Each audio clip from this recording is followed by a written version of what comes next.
Sunday suspense শুধুমাত্র radio Mirchi 98.3 FM A. It's hot. Bangla সাহিত্যের রোমাঞ্চকর কিছু গল্প দিয়ে সাজানো আমাদের এই বিশেষ নিবেদন সানডে সাসপেন্স। আজ আপনার জন্য প্রেমেন্দ্র মিত্রের লেখা জঙ্গল বাড়ির বৌরানী। প্রেমেন্দ্র মিত্র, তার জন্ম 1904 সালে বেনারসে। কলকাতার ঢাকা শহরে তার পড়াশুনো এবং সাহিত্য চর্চার শুরু। কালি কলম, রংমশাল, নবশক্তি, কবিতা এবং বঙ্গবাণী ইত্যাদি নানা পত্রিকার সম্পাদনার কাজ দীর্ঘকাল তিনি করেছেন। সাগর থেকে ফেরা কবিতা গ্রন্থের জন্য আকাদেমি পুরস্কারে সম্মানিত হন তিনি। কবিতার সঙ্গেই লিখেছেন বহু গল্প এবং উপন্যাস। 1924-এ প্রবাসী পত্রিকায় প্রকাশিত তার কেরানি আর গোপনচারিণী গল্প দুটোকে বাংলা ছোট গল্পের আধুনিক যুগের সূত্রপাত হিসেবে ধরা হয়। বড়দের পাশাপাশি ছোটদের জন্য তিনি লিখেছেন নানা গল্প এবং উপন্যাস। তার ঘনাদা চরিত্র বাংলা কিশোর সাহিত্যের একটি অমর সৃষ্টি। আজকের গল্পটা আমরা নিয়েছি ষষ্ঠীপদ চট্টোপাধ্যায় সম্পাদিত হাড় কাঁপানো ভূতের গল্প এই বইটি থেকে। প্রধান চরিত্রে লেখক এবং বৌরানী। গল্প পাঠে দীপ, গল্পের সূত্রধার সোমক। শুরু হচ্ছে জঙ্গল বাড়ির বৌরানী।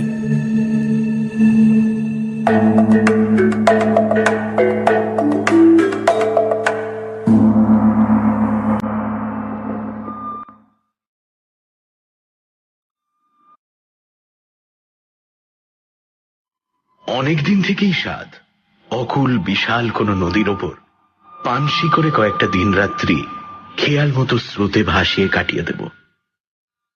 অনেকদিন থেকে মানে ছিন্নপত্র পড়া অবধি। সেই যে কয়েকটা ছেঁড়া আলগা ছবি ছেলেবেলায় চোখের উপর ভেসে উঠেছিল। চাঁদের আলোয় স্বপ্নের মতো বিছিয়ে থাকা বালুচর, মাঝরাতে অন্ধকার কাঁপিয়ে বুনো হাঁসের পাখার শব্দ, সে আর মন থেকে কোনো কিছুতেই মুছে যায়নি। সেসব মধুর নামগুলো ভুলিনি। শিলাইদহ তো পৃথিবীর কোনো জায়গা বলেই মনে হয় না আমার এখনো। সে যেন কোনো রূপকথার ভৌগোলিক নাম। আমার ছিন্নপত্রের পদ্মায় তো রেলি ব্রাদার্সের পাটের স্টিমার যায় না। সে পদ্মা 7 সমুদ্র 13 নদীর একটি রূপও গলানো। তার জলে ঢেউ তুলে মধুকরের সপ্তডিঙাকে বড় জোর আমার মন ছেড়ে দিতে পারে দূর সিংহলে বাণিজ্যে যেতে। ছেলেবেলার সেই স্বাদ হঠাৎ এবার পূরণ হয়ে গেল। একেবারে পুরোপুরি পূরণ হয়ে গেল তা বলতে পারি না, কারণ নদীটা পদ্মা নয়, ধলেশ্বরী। তাতে কিন্তু এমন কিছুই এসে যায় না। সব নদী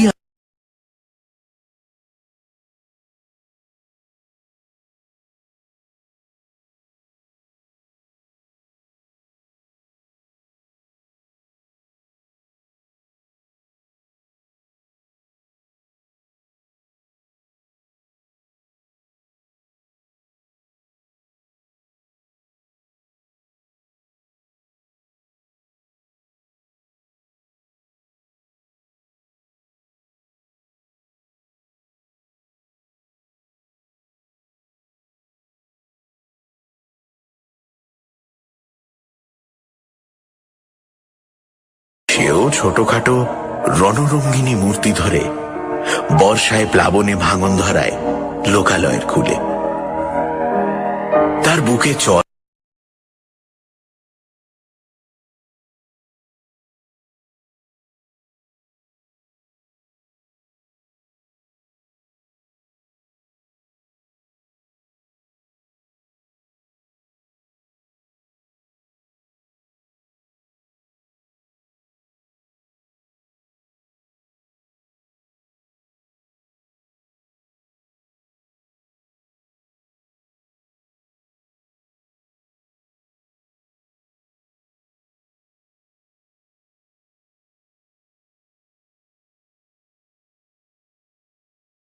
শুধু পাখির ঝাঁক বসা চড়ার ধারে ধারে।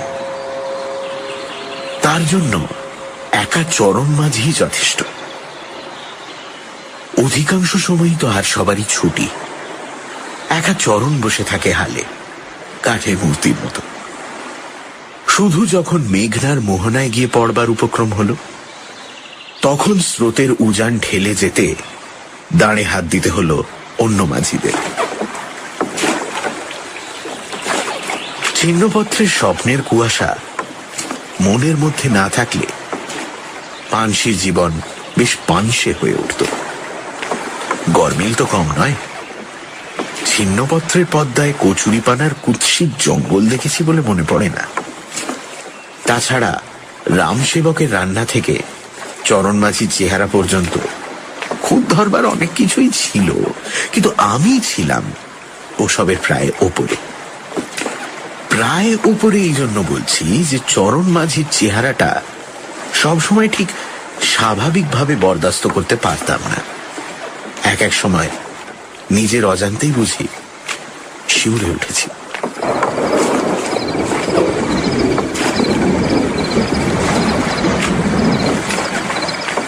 যখন মাঝরাত্রে আর সবাই গড়িয়ে পড়েছে পানসির খোলে, আর মেঘ ঢাকা চাঁদের আলোয় ধলেশ্বরী থমথম করছে, তখন মিশরের মামির মতো শুধু চরণ বসে আছে নিস্পন্দভাবে হালে। কামরা থেকে বেরিয়ে এসে হঠাৎ মনে হয়েছে আবার সেখানেই ফিরে যাই। সেখান থেকে তবু অন্য মাঝিদের নিঃশ্বাসের শব্দ পাওয়া যায়, তাতেও যেন অনেকখানি ভরসা। সত্যি, জ্যান্ত মানুষের এমন অদ্ভুত মরা চেহারা হতে পারে এ আমি আগে কখনো জানতাম না। রং তার কালো বলে নয়, কালো তো সব মাঝি, কিন্তু তার চামড়ায় যেন অপার্থিব বিবর্ণতা, যেন অনেক দিন মাটির তলায় সে চাপা পড়েছিল। এই সবেমাত্র যেন উঠে এসেছে শ্যাওলা ধরা ভিজে মাটি মুছে গা থেকে। লোকটা ধরন ধারণও অদ্ভুত। কথা সে খুব কমই বলে, অত্যন্ত ভারী হাঁড়ির মতো গলায় শুধু একটা দুটো হ্যাঁ না ছাড়া আর কিছু বলতে শুনেছি বলে মনে পড়ে না। অন্য মাঝিদের সাথে তার মেলামেশাও নেই, তবুও সবাই যেন একটু সভয়ে তাকে সমীহ করে দূরে রেখে চলে। সে কেবল তার মরা চামড়া সত্ত্বেও দৈত্যের মতো বিশাল চেহারার জন্য।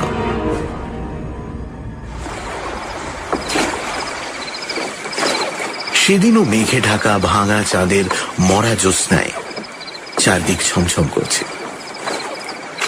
সন্ধ্যে থেকেই মাঝিদের মধ্যে একটু ফিসফিস শুনছিলাম। রাত একটু হতেই তার কারণটা বোঝা গেল। একজন মাঝি সাহস করে এগিয়ে এসে কান মাথা চুলকে আমতা আমতা করে জানালে, বাবু, বলছিলাম যে যদি অনুমতি দেন আর কি, এটা যদি ছুটি নেই, গ্রামে ভালো যাত্রা এসেছে। যাত্রা কোথায় হচ্ছে? হেসে জিজ্ঞেস করে জানলাম, খানিক আগে যে গঞ্জ আমরা পেরিয়ে এসেছি সেইখানেই নাকি ভারী নামজাদা এক দল এসেছে। এমন যাত্রা শোনবার ভাগ্য নাকি এ তল্লাটে সহজে মিলবে না। আমার মুখের ভাবে ভরসা পেয়ে সে আমাকেও সঙ্গে যাবার প্রস্তাব করে ফেলে। এবার হেসে বললাম, না মাঝির পো, আমার অত শখ নেই, তবে তোমরা শুনে আসতে পারো ইচ্ছে হয়েছে যখন, কিন্তু গঞ্জের ঘাটে তো আমি থাকতে পারবো না। মাঝি তৎক্ষণাৎ খুশি হয়ে জানালো, আপনাকে কষ্ট দেবনি বাবু, এখান থেকে কতটুকু আর পথ, আমরা পাড় দিয়ে হেঁটে চলে যাব। যাত্রা ভাঙলেই ফিরে আসবো ভোরবেলায়। কিন্তু আপনার ভয় করবে না তো? তা যদি একটু করে, মন্দ কি? তা এখানে ভয়ের অবশ্য কিছু নাই। ঝড় জলেরও সময় নয়, নৌকা নোঙর বাঁধা থাকবে নিরাপদ জায়গায়, শান্তিতে থাকবে। হঠাৎ কেন যে জিজ্ঞেস করলাম জানি না। চরণ মাঝি যাচ্ছে তো তোমাদের সঙ্গে? যাচ্ছে ওই কি কর্তা, অবশ্যই যাচ্ছে। শুনে কেমন যেন আশ্চর্য বোধ করলাম বলেই একটু লজ্জিত হলাম।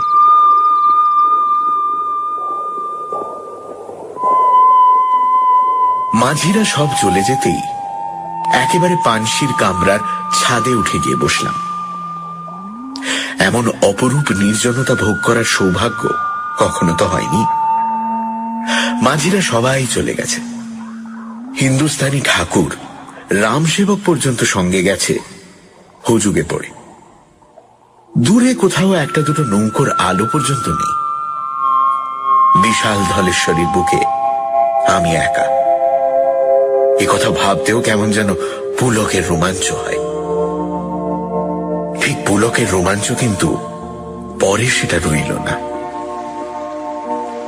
রাত্রির নির্জনতায় ধ্যান করতে করতে কখন বোধহয় একটু ঘুমিয়ে পড়েছিলাম।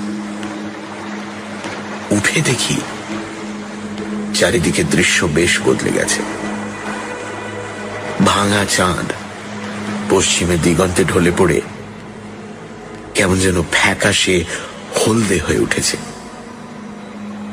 সেই ফ্যাকাশে হলদে চাঁদের আলোয় কুলহীন ধলেশ্বরীর রুগ্ন মলিন চেহারাটা ভারী অস্বস্তিকর লাগলো। একটা নাম না জানা পাখি দূর আকাশে কিরকম আর্তনাদের মতো ডাক ছেড়ে উড়ে গেল। শিউরে উঠলাম একটু। বুঝলাম এতক্ষণ এই খোলা জায়গায় শুয়ে ঘুমানো উচিত হয়নি। অনেকক্ষণ হিম খেয়ে শরীরটা কেমন যেন ম্যাজ ম্যাজে হয়ে উঠেছে, মনটাও সেই সঙ্গে। ওপর থেকে নামতে যাচ্ছি, হঠাৎ থমকে গেলাম। এদিকে এত বড় একটা বিশাল পুরো বাড়ি ছিল নাকি? বাড়ি না বলে তাকে প্রায় প্রাসাদই বলা উচিত। ফাটল ধরা বিশাল দেওয়ালগুলো হুমড়ি খেয়ে পড়েও এখনো যেন আকাশে আড়াল করে আছে। বুঝলাম এতক্ষণে জ্যোৎস্নার অস্পষ্ট আলোয় এই পুরো প্রাসাদ কুয়াশায় মিশেছিল। চাঁদ এখন তার পেছনে গিয়ে পড়তেই অন্ধকারে দৈত্যর মতো জেগে উঠেছে। এই পুরো প্রাসাদ সম্বন্ধে কাল মাঝিদের কাছে খোঁজ নিতে হবে ভেবে আবার নামতে গিয়েও থামতে হলো। পেছনে কি একটা ঝনঝন করে শব্দ হলো যেন। সত্যি বলছি, এবার ফিরে চেয়ে গায়ে একটু কাঁটা দিয়ে উঠল। নিজেকে একেবারে একা বলে জানবার পর হঠাৎ পেছনে ফিরে আরেকটি লোককে অপ্রত্যাশিতভাবে আবিষ্কার করলে গায়ে কাঁটা দেওয়া অস্বাভাবিক নয় বোধ হয়। এ কি চরণ, তুমি কখন ফিরলে? যাত্রা দেখতে গেলে না? সে শেকল সমেত নোঙরটা তুলে পানশির উপর রেখে গম্ভীর স্বরে বলল, না। সে কি নোঙর তুললে কেন? অত্যন্ত অস্বস্তির স্বরে জিজ্ঞেস করলাম। তার এভাবে একলা ফিরে আসাটা আমার ভালো লাগছিল না। সে সামনের দিকে আঙুল বাড়িয়ে দিয়ে বলল, ওই দেখছেন? দেখিনি, কিন্তু এবার দেখলাম। সেদিন রাত্রি শেষে যে অদ্ভুত অসাধারণ সব ঘটনা ষড়যন্ত্র করে এসেছে আমার জীবনে, তখন তা তেমন ভালো করে বোধহয় বুঝিনি। পাড়ের ওপর জলের একেবারে কিনারায় একটা দীর্ঘ নারী মূর্তি ব্যাকুলভাবে আমাদের হাত নেড়ে ডাকছে। কেউ জানো নাকি? প্রায় চিৎকার করে উঠলাম বিস্ময়, উত্তেজনায়।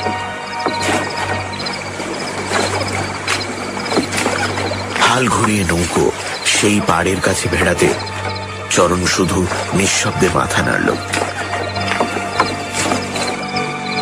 পাড়ে ভিড়তে না ভিড়তে মহিলাটি যেন পাগলের মতো ঝাঁপিয়ে এসে পানশিতে উঠলেন।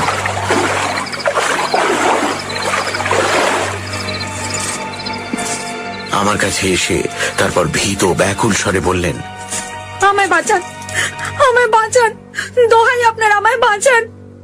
সেই অবস্থায় যতদূর সম্ভব স্থির হয়ে বললাম, আমার যথাসাধ্য চেষ্টা করব, কিন্তু কি ব্যাপার আমার তো একটু জানা দরকার।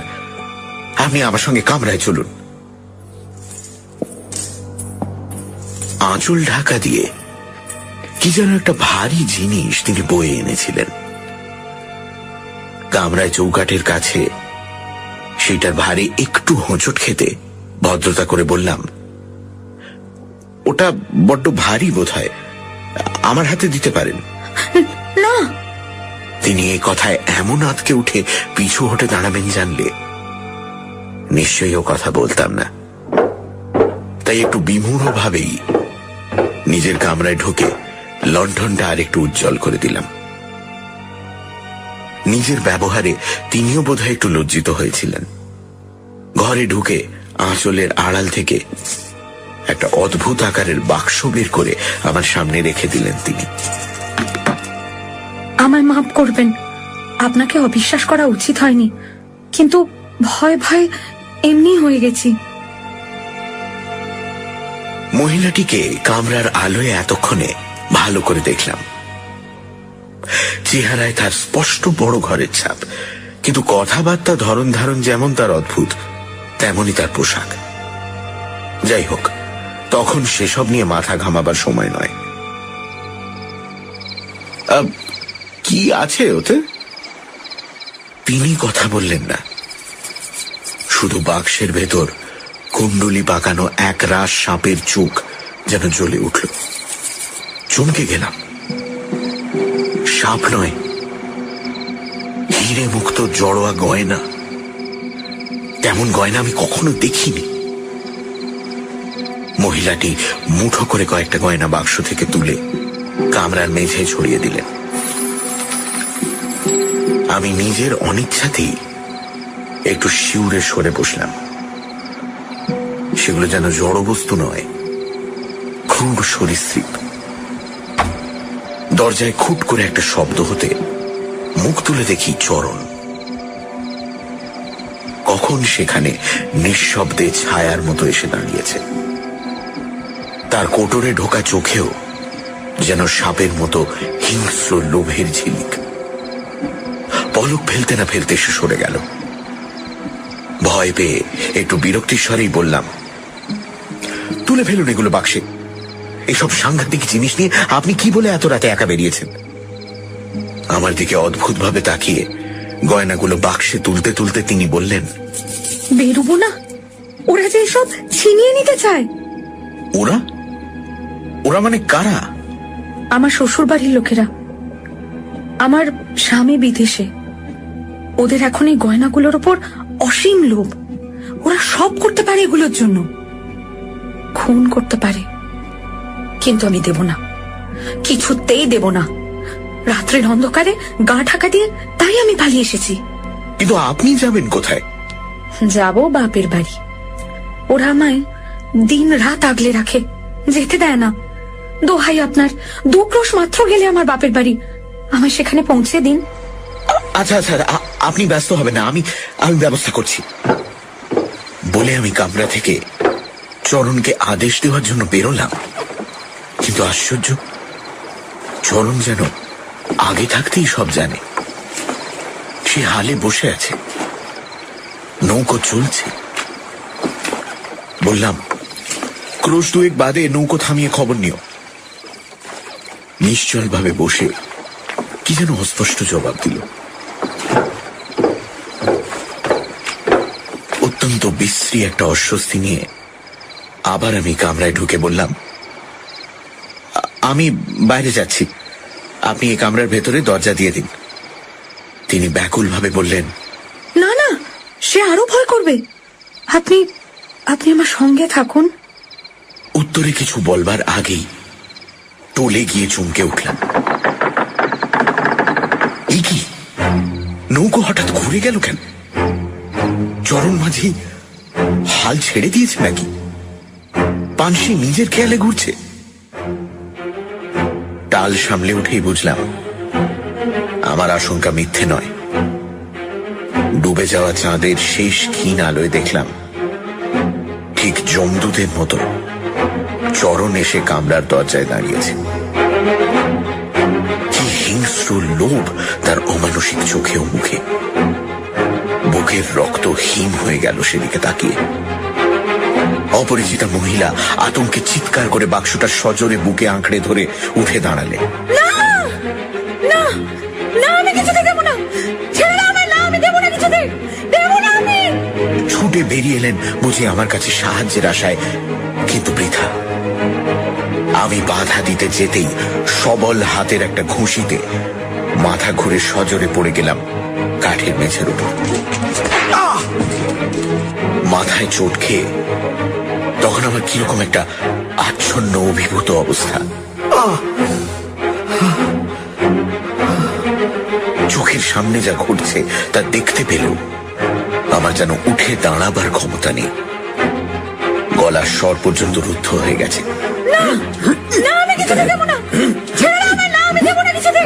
মহিলা প্রাণপণে তার মহামূল্য বাক্সটি রক্ষা করবার চেষ্টা করছেন, কিন্তু স্ত্রীলোক হয়ে সে দৈত্যের সঙ্গে তিনি পারবেন কি করে?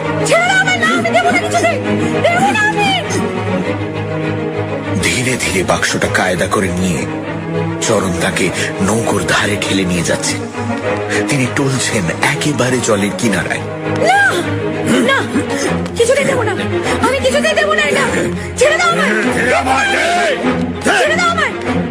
দারুণ হতাশায় শেষ শক্তি সংহত করে তিনি প্রচন্ড একটা টান দিয়ে বাক্স শুদ্ধ জলে পড়ে গেলেন। সঙ্গে সঙ্গে তার দুশ্মনও।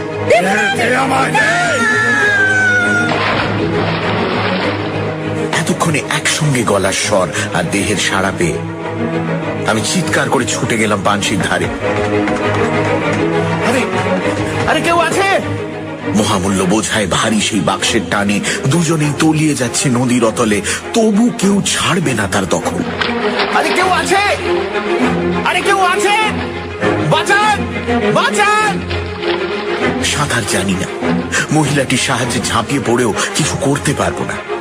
আমি আবার চিৎকার করে উঠলাম, যদি কোথাও কেউ থাকে তার সাহায্যের আশায়। আরে কেউ আছেন? বাঁচান বাঁচান! চাঁদ ডুবে গিয়ে ভোরের প্রথম নীলচে আলোয় তখন নদীর কুয়াশা তরল হয়ে যাচ্ছে।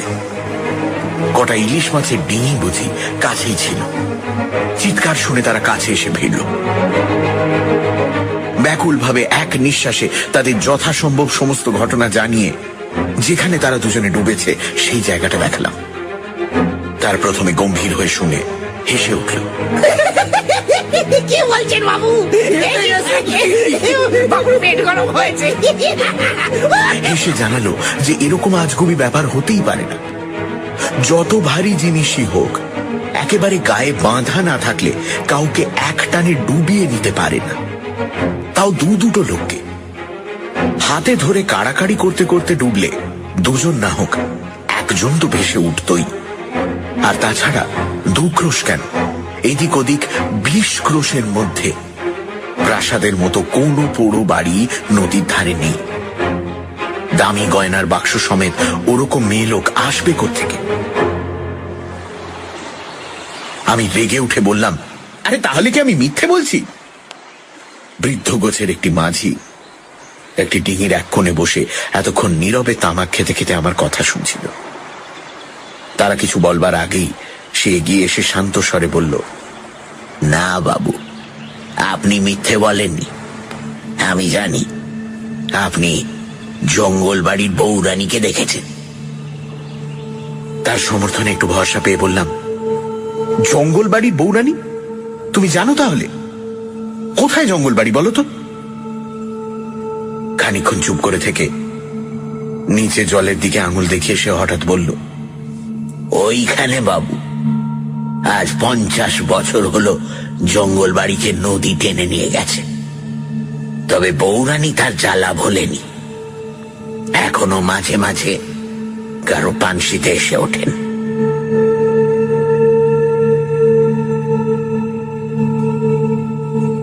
জেলেরাই তারপর আমার পানশি পৌঁছে দেয়। মাঝি মাল্লারা যাত্রা থেকে ফিরে ব্যাকুল হয়ে তখন আমায় খুঁজছে। তাদের কাছে জানলাম চরণ মাঝি তাদের সঙ্গেই ছিল সারা রাত যাত্রার আসরে। বুঝলাম, সব না হয় স্বপ্ন, কিন্তু আমার পানসির নোংর কে তুলল? পানসির ভাড়া চুকিয়ে পরের দিনই কলকাতা ফিরছি। কাজ নেই আমার পানসি বিহারে, আমি ছিন্নপত্রই পড়ব।